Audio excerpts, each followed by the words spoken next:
Welcome to Insights, and today I just want to simply emphasize that our hearts matter, our motives matter in terms of what we're doing as we walk this thing out that we call the Christian life. I remember years ago somebody saying that the last pure motive was at the cross, and it was in the context of maybe our motives don't matter that much. I mean, Jesus had a pure motive, but let's just get on with the work.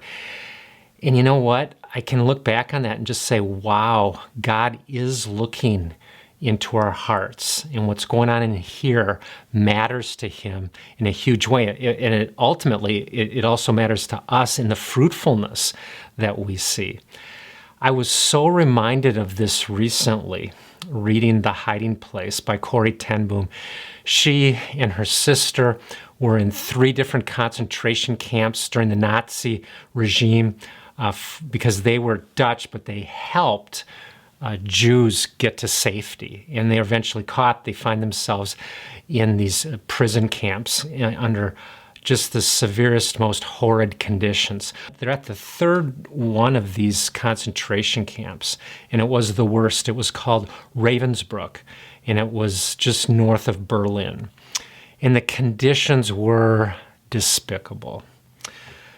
But Corrie ten Boom, and her sister Betsy, they had a ministry, and the women would crowd around. Now get this, in their barracks, it was created for 400 women. There were 1,200 women that were crammed into this area, but the guards would stay out because the fleas were so bad. And so they could do what they wanted. Later in the evening, they would read the scriptures, and then they would have a prayer time together.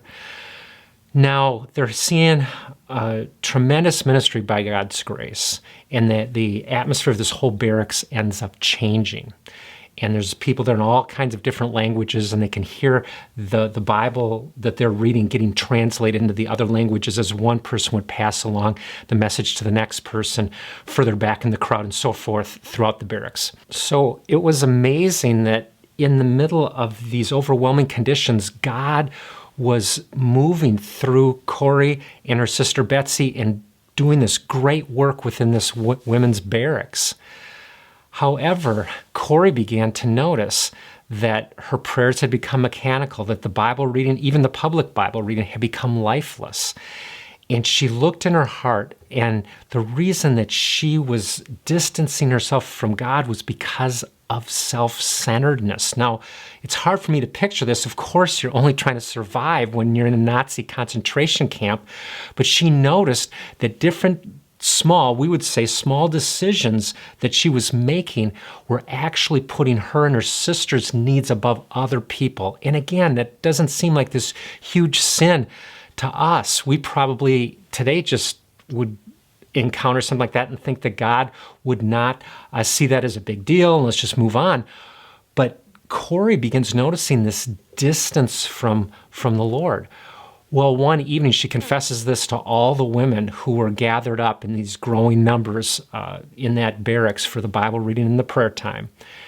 And in that moment, immediately, the life and joy and presence of the Lord came back to her. And so even in those difficult conditions, God looks at our hearts. And I want to say to us today that it's time for us to do self-evaluation. How can our hearts be ignited if we're allowing subtle things to creep in?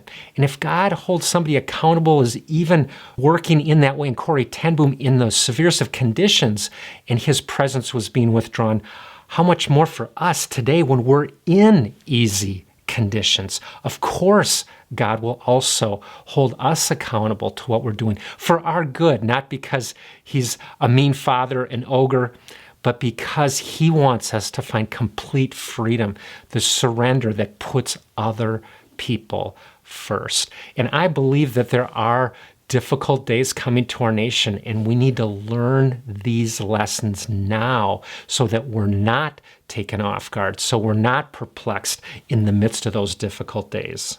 Now, even as we reflect back to last week's Insights video where I talked about igniting national prayer, how can we ignite national prayer without having our hearts fully surrendered to Christ and having this life, this joy that Corrie ten Boom talks about that just came rushing back into her. How else can we do that kind of prayer without seeing our hearts changed? I look forward to being with you next week on Insights.